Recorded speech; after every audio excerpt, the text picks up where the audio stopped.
आप रीम, यार खान, राजनपुर, इस एरिया के अंदर, सादकाबाद, ये सारी बेल्ट के अंदर आराम से बाहर नहीं फिर सकते। नहीं फिर सकते। पुलिस वाले आपको बकायदा वहाँ पे सिक्योरिटी देते हैं। ये आते थे डाकू वहाँ से, कोई बाहर से बंदा गया हुआ है, इन्होंने पकड़ना, अगवा करना और ले जाना।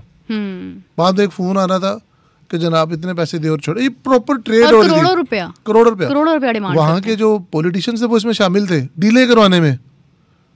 ये हालात है आज से 2 साल पहले के। अच्छा, डील की आपने बात की है, इससे पहले कि आप इसके सारा बैकग्राउंड मजीद बताएं, मैं एक सवाल ऐड करना चाहती हूँ कि हम अगर वीडियो की तरफ देखते हैं उसमें वो कह रहे हैं कि आप इनके मुतालबात पूरे कर दें तो ये मुझे आज़ाद कर दें, तो क्या गारंटी है कि इनके मुतालबात जो हैं वो पूरे होंगे तो वो आज़ाद कर दिए जाएंगे? अच्छा, उनके मुतालबात क्या है मैं आपको भी बता देता हूँ। 2-4 बंदे पकड़े होंगे, कुछ पैसे मांग रहे होंगे और कह रहे होंगे कि जनाब पीछे चले जाए हमारे इलाके से, ये उनके मुतालबात होंगे। और हाँ, ये इतने बड़े मुतालबात नहीं है। उस बंदे की जान बहुत इंपॉर्टेंट है, वो हम सबका भाई है। बिल्कुल ऐसे, ठीक है। और दूसरी बात, हमारे मुहाफिज हैं। बिल्कुल। देखिए, हम लोगों ने पुलिस के साथ ज्यादती की है, being a media person as well. हमने हमेशा पुलिस को कोसा ही है। हमने कभी किसी सिपाही को, किसी पुलिस वाले को हीरो बनने नहीं दिया। बिल्कुल ऐसे। कभी उसकी शहादत के ऊपर मैंने आपने कभी कोई प्रोग्राम नहीं किया। हमने कहा बस ठीक है यार, ये तो हो गया, क्या हो गया, कोई बात नहीं। ये जो 12 जवान थे, आप उनकी फैसिलिटीज देखिए, वो गाड़ियों को धिक्के लगा रहे हैं। तो आसिम साहब, हीरो तो फिर ये बनने नहीं दे रहे हैं ना? बिल्कुल ना, मैं बता रहा हूँ ना आपको। अब जो टॉप टियर है, ये बख्तरबंद गाड़ियों में जा रहा है, तो क्या वहां पर नहीं जा सकती थी रात को कि उनको पता है कि वो लोग फंस गए वहां पर और वो डेंजर जोन है। एक वीडियो के अंदर वो पुलिस वाला कह रहा है कि यहाँ पर दिन के टाइम लोग नहीं आते और हम रात को आए हुए हैं। वो शहीद होने वाला पुलिस की वीडियो है, उस सिपाही की वीडियो है।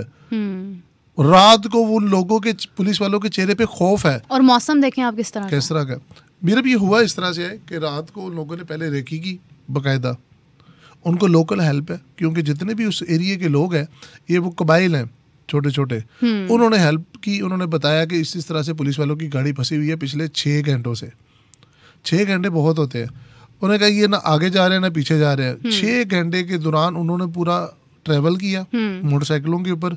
वो आए, उन्होंने पूरी की पूरी उनको घेरा डाला। पहले रॉकेट लॉन्चर मारा जाता है, जो नीली गाड़ी है, अगर फुटेज में भी आप देख रहे हो, उसको रॉकेट लॉन्चर लगता है बिल्कुल स्ट्रेट ऑन। वो गाड़ी बिल्कुल नकारा हो जाती है। उसी पहले रॉकेट लॉन्चर का इफेक्ट इतना तेज होता है कि उसके बाद समझ नहीं आती पुलिस वालों को, क्योंकि आधे लोग उसमें सो रहे थे। जब फायर शुरू होता है तो वो चारों तरफ से फायर था।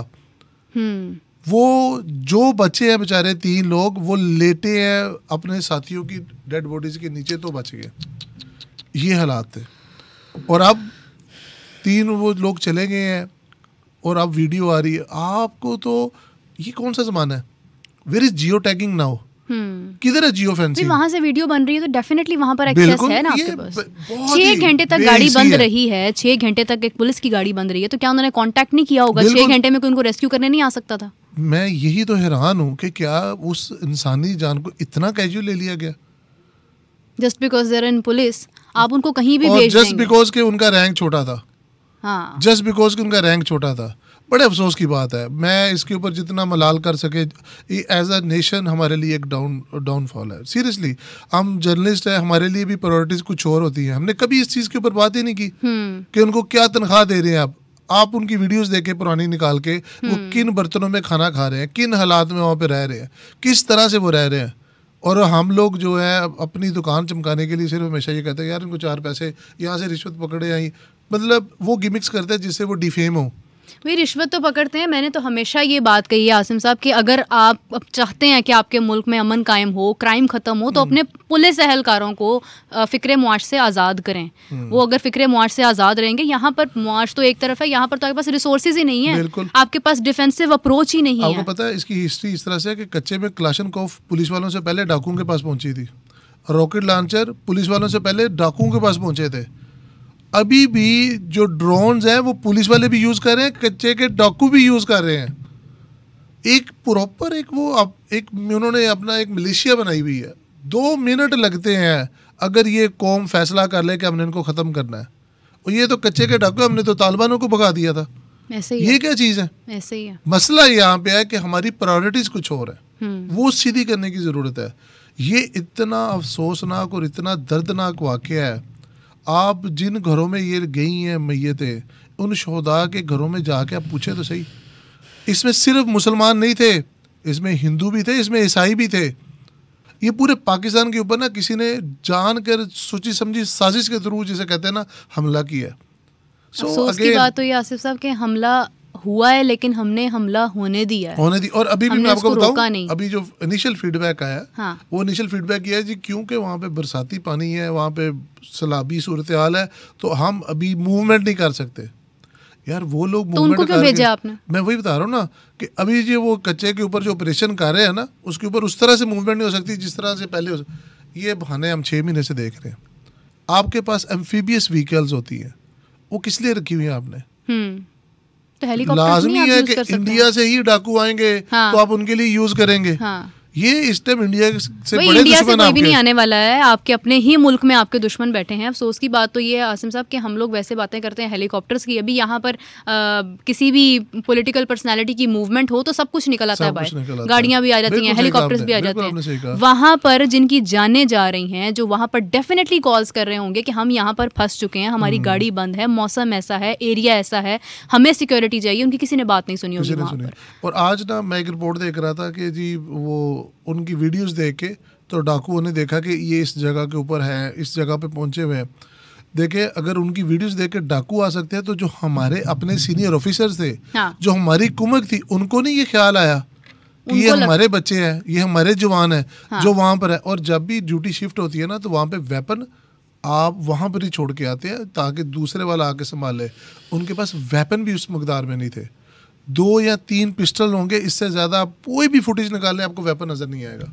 आसिम साहब, कोई उम्मीद है कि अब इसके ऊपर कोई डेवलपमेंट हो सकती है? देखिए, इस इलाके के अंदर सिर्फ एक सूरत में सफाया हो सकता है, जब मैं और आप जागे। ना पुलिस से कोई उम्मीद है, ना किसी और से कोई उम्मीद है, क्योंकि वो लोग जाते हैं वहाँ पर, कुछ कार्रवाई करेंगे, लेकिन जब तक ग्राउंड के ऊपर खड़े हुए मैं और आप नहीं पहचानेंगे कि ये लोग हैं, इनके नाम हमने देने। आज आ रहा था कि 10 लाख से बढ़ के 1 करोड़ कर दिया नाम, हेड मनी कर दिया उन लोगों की जो वहाँ पर कच्चे के डाकू, उनके लिए। बताएं, आप यकीन करें, अगर ये इश्तिहार आज से 6 महीने पहले होता ना, तो आज ये सूरत हाल ना। अफसोस की बात यह है कि यही 1 करोड़ अगर आप लगा देते हैं ना किसी पुलिस वाले की रिसोर्सेज के लिए, अगर आप उनको यहाँ पर असला प्रोवाइड कर देते हैं इनामात देने की बजाय, तो शायद सूरत हाल बहुत देर पहले ही बहुत बेहतर हुई थी। आप आसिम साहब, सुनने में आता है कि इससे काफ़ी साल पहले भी कुछ कार्रवाई हुई थी और उसके बाद जो है वो हालात काफ़ी बेहतर हो गए थे। ये 90s के अंदर पाक आर्मी ने एक्शन किया था और सफाया कर दिया था।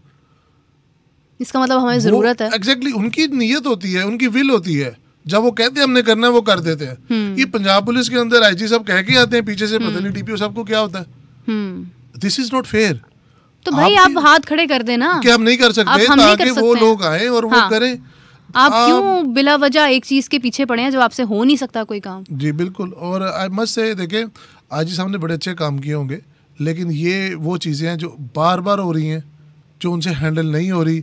इसके लिए कोई अपराइट, इसके लिए कोई तगड़ा पुलिस ऑफिसर चाहिए जो वहाँ पर जाए और वो वहाँ पर फिर रहे, वो करके आए, उसको पता हो कि ग्राउंड रियलिटीज क्या है। ये ना हो कि आप जाएं, ब्रीफिंग लें और एयरपोर्ट से वापस आ जाएं और उसके बाद कहें जी चले ठीक है देखते हैं। बड़ा अनफॉर्चुनेट है मीरब। आई होप कि थिंग्स गेट बेटर। लेकिन इस वाक़े से रिलेटेड सिर्फ एक पहलू है जो हाईलाइट करना चाहूँगा। ये जो भी लोग 12 के लोग जो शहीद हुए और जो 3 अभी मुगवी हैं, ये लोग अपने घरों को वापस जा रहे थे, अपने बच्चों के पास, अपने माँ बाप के पास। इनकी ज़िंदगियाँ थी जो सोच रहे थे कि अब हम ये करेंगे जाके, इन्होंने हमारी खातिर जाने दी है। अब वक्त आ गया है कि एज अ सोसाइटी हम जाके जाएं इनके घरों में, सलूट करें इनको, इनके बच्चों को अपना बच्चा समझें। ये वो है जिनकी वजह से हम बचे हुए हैं। बिल्कुल सही बात है। So with that I think ये एक बड़ा ही सैड स्टेट है। इसके अंदर मायूसी है, सिर्फ मायूसी और कुछ नहीं। ऐसे वाक़यात तब बड़ी आसानी से टाले जा सकते थे, बट हमारी हठधर्मी है जिसका हमने ये भुगता है। और इसी के साथ मैं कहूँगी कि हम जब घरों से निकलते हैं तो हमें एक उम्मीद होती है कि हमने घर जाना है, कोई हमारा इंतज़ार कर रहा है। वहाँ पर ये 12 लोग जिनका इंतज़ार करते ही रह गए हैं लोग, उनका क्या कसूर है? बस ये कि उनके बच्चे या किसी का बाप, किसी का भाई पुलिस में था, और हम लोग बैठ कर यहाँ पर बुरा भला तो आराम से बोल देते हैं, लेकिन जब बात आती है प्रोटेक्शन की तो हम सब खामोश रहते हैं। तो मेरी, जिस तरह के आसिम साहब ने कहा कि हमारी अपील है कि इस मामले को सॉल्व किया जाए, इसको फॉर ग्रांट मत लिया जाए। किसी की भी ज़िंदगी रैंक कुछ भी नहीं है, लाइफ इज़ इम्पॉर्टेंट।